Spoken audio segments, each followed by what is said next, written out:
So, pretty much today we already focused on the aspects of course,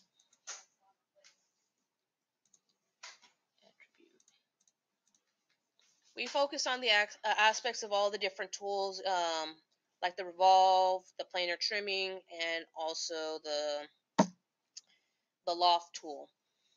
Today, what we're going to focus on is the bevel and the Booleans tool.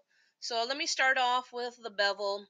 Um, when it comes to, say, using polygon primitives like cube and everything, and if you're trying to make like a smooth version of this, there are ways to approach it and have this done correctly. So let me see.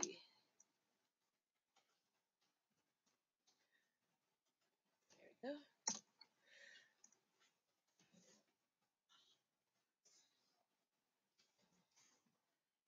So what I'm going to do,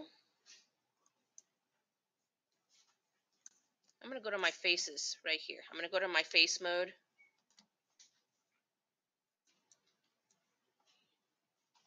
There we go. I'm going to go to my face mode.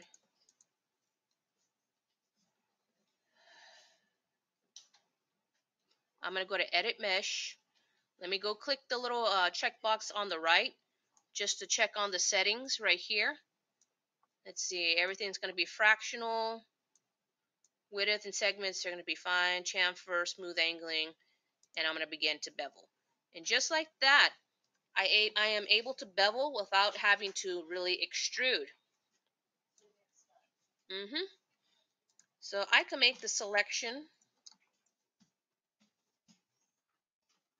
of beveling points that I want right here. And if you look at this little pop-up box right here, you'll see the amount of segments and depth and everything. So I could say 2. And just like that, I could add even more segments if I want. So 1.5 has a little bit of depth. You could even toggle on how much of smoothing of each angle without having to actually extrude. This is a good approach and a really nice, easier way to utilize the bevel tool. This is great, especially when you're trying to make furniture. Of course, furniture that has like the old-timey ones have more like curvilinear shapes. It also has different sizes and just depth. So again, the bevel tool is very, very helpful to use. So that's pretty much on that aspect of that. Again, you could easily use either the face tool to make beveling points, or you could use the edge tool. So that's one way to approach it. So let me get back to object mode here. So the next thing, as I told you about, besides the bevel tool, there's the Booleans tool that you guys could also utilize too. So what I'm going to do, I'm going to resize this, move this up right here, put it down, make sure you're pressing D to rearrange the point of origin, and pressing V to snap to that origin. Press D again to lock it back to its original point. Hold X and drag down to snap to grid, just like this. I'm going to resize this just for fun. So, of course, I have my little object, which is my rectangular cube. So, of course, I have this. What I'm going to do, I'm going to create another polygon primitive right here. I'm going to make a sphere and another cube. And let me bring the sphere out. So, what the Booleans feature does, it gives you 3 choices. You could use an object with another said object like this. I'm going to call this first cube building. And what I'm going to do, I'm going to select this again, resize it. So Let me open up my little. Mm-hmm. So what I'm going to do right here, I'm going to minimize this back to 1. Actually, let me see, 3. Sorry. I'm going to go actually to my scale tool right here. Just like that, minimize size.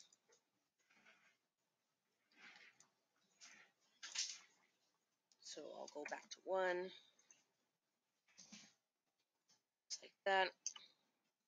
I'm going to widen this out right here. Okay.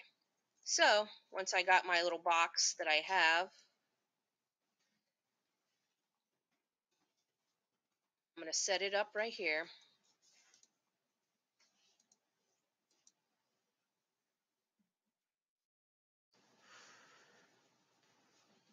So when you go to mesh on the mesh tab, you'll see the combine feature right here on this section, and you'll see booleans.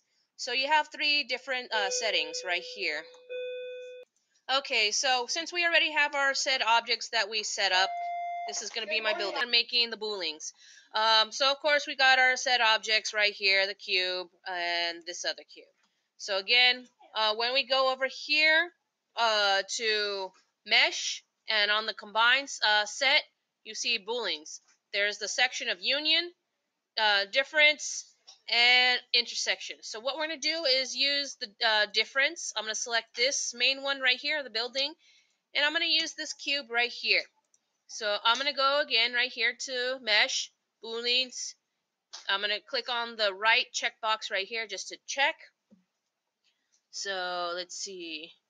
So you could change the logarithm settings right here, or you could do the classifications of regards to which one you want.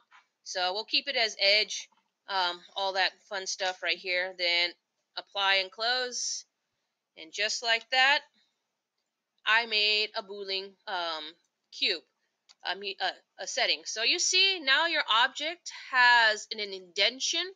What the difference does, it takes away a certain section of that said object, which is the building.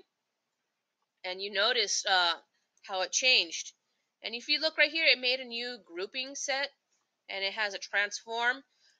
Again, before you do anything else, make sure you delete the history right here, and you'll see the group settings no more. Now, basically, I made a window. So if you were to make said wall and need to make a little window area, that Boolean's difference does make a difference. That's pretty much on that. As for the other settings, I will show you what the others do. So let me increase the size on this. I'm going to make a dome. So instead of, when it comes to complex objects that have not just a rectilinear shape, but along the lines comes with curvilinear shapes, this is where the Booleans tool comes in handy. So I'm going to select my said object right here. Gonna go to mesh, Booleans, click on this box just to make sure everything's set up correctly, and apply and close. And just like that, it's one object. Again, make sure you go to delete by type and history to get rid of all that stuff. So now you see your object is one whole object. That's what the union feature in the Booleans tool does. It connects 2 objects and makes it into one. Again, when you're making like, say, a space station, the Boolean features is perfect for that. Let's see. Now, when it comes to other ones, the last one, which is the intersection, what I'm going to do is make another sphere right here. Let me pull this one out.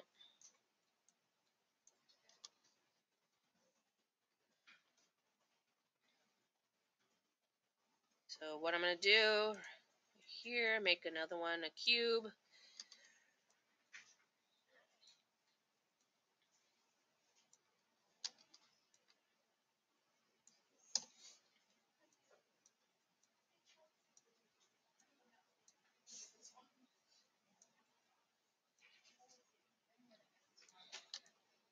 So say I just want to use this and that.